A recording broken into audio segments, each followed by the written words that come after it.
me. I'm back here with another video using the Beautiful Flower stamp set as well as the Deco Borders and Corners stamp set, both by Simon Says Stamp.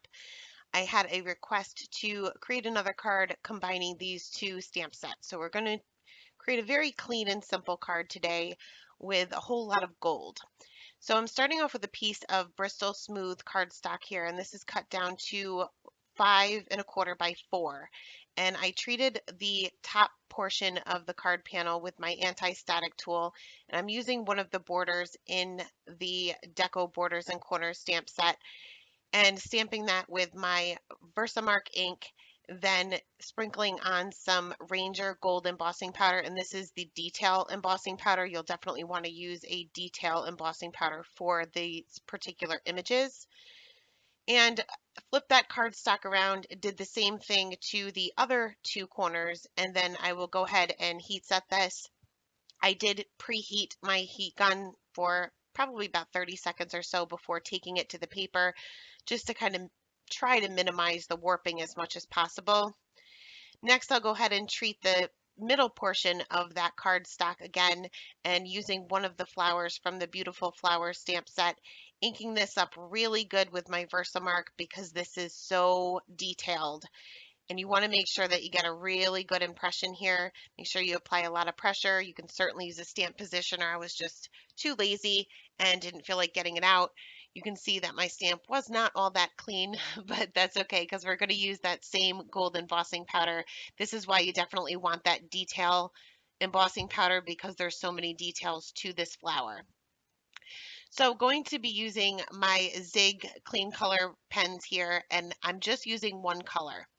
I'm just adding a little bit of color to the tips of each of the petals.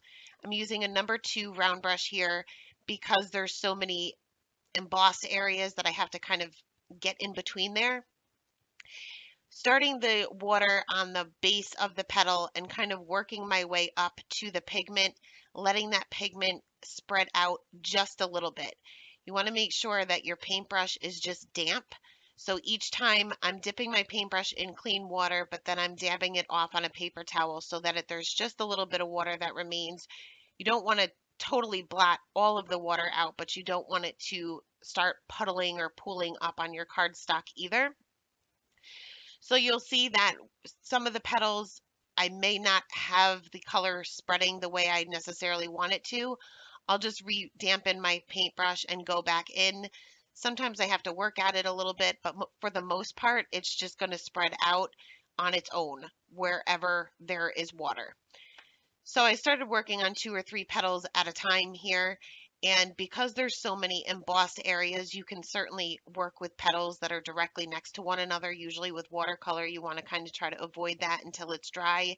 But because we have the embossed lines, it kind of prevents my color from going anywhere that I don't want it to. So I continued around the flower and did the same thing with the same color combination, just kind of keeping in mind that I have that center part of the flower as well that I'm trying to avoid getting any water on because I don't want my red to spread out there. Just like with Copics, red is very difficult to take completely up. You may be able to lighten it by blotting it with just clean water, but you're not going to be able to completely take it away. So you just want to make sure if you're using a dark red color like I am, that you're just super careful. And you can see as it spreads, it's red on the tips and then it kind of turns to a pink and kind of fades off to white. So once the flower was complete, we'll move on to the stem and the leaves. And I'm just using the deep green color and I'm pretty much doing the same things, same technique anyway. So I'm starting off by laying out where my darkest areas are going to be, which is going to be underneath that flower and on the base of each of these leaves. Now there's more embossing here. I guess I should say there's less white space on these particular leaves. So I did have to work at this just a little bit. It wasn't spreading because it wasn't getting between those embossed lines. So once I had just a little bit of that pigment on my paintbrush, I kind of spread that out on my own, but still leaving the base of the petals to be the darkest. I do want it to fade out to a very light green to kind of match the flower. I did add a little bit of more color, I should say, to the stem. where the other bunch of leaves are kind of sprouting out, and also added that pigment to the base of these leaves as well and did the same thing.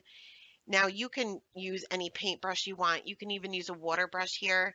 I prefer to use the paintbrush just because sometimes the water brush either doesn't put out enough water or puts out too much water. So I just prefer to use my own paintbrush. That way I have more control as to how much water I'm putting down on my paper. Once I had the leaves all colored in or painted in, I'm going to move on to the stem.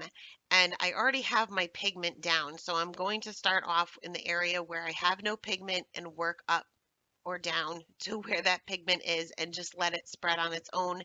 It's going to stay right in that embossed area where you have the water.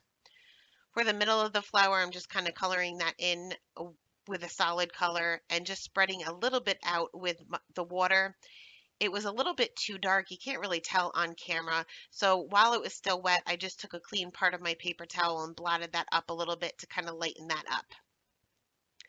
So once all of my coloring was done, I'm going to take a sentiment from the Beautiful Flowers 2 stamp set, and I want this to be embossed as well. I want a whole lot of gold. So I'm going to treat my cardstock with my anti-static tool once again and stamp that with my Versamark ink, sprinkle on that same embossing powder, and heat set that. Now I also heat set it from the back sometimes if I feel like it's warping too much, but at this point we've really put a lot of heat on this card panel, and the Bristol I find tends to warp a little bit more than regular cardstock, but I use a wet glue, so I usually don't have a problem making sure everything is adhered down flat. So I wanted a little bit of a border. I'm taking a piece of, this is just Nina Solar White. You can use any cardstock here. And I'm just smushing my ink pad, the Versamark pad, around all 4 sides of this card panel. And this is cut just slightly bigger than my card panel itself, or my colored panel anyway, and a little bit smaller than an A2 size card.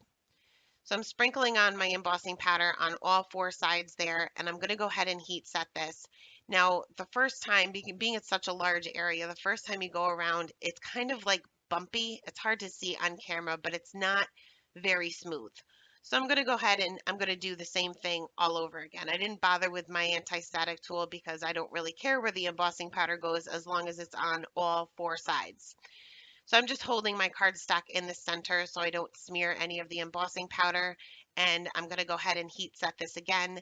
And I hope you guys can tell, but the second time around, and even sometimes the third time around, if you want to do it a third time, it will become a lot smoother. So you want to make sure that this cools down for a minute. If you touch it now, you're just going to smear the embossed areas. Once that was dry and cooled down, I'm going to take my Tombow Mono Multi Glue and I'm going to adhere my main panel here flat down to the gold panel with just a little bit of a border showing on all 4 sides. Now, because we're sticking this down to an embossed area, it may not stick right away like it does paper to paper. If you use a double-sided tape, you'll have better luck. But like I've said before, I don't always line things up perfectly the first time around, like I did here. So using the wet glue gives me a minute or two to change it if I need to. So once that was done, I took that same Tombow Mono Multi Glue, and you can see some of my edges are kind of coming up. I glued this down to an A2 size note card, and I just put this under something heavy for a little bit to make sure it dried completely flat. And that is the card for today, guys. Thanks a lot and have a good day.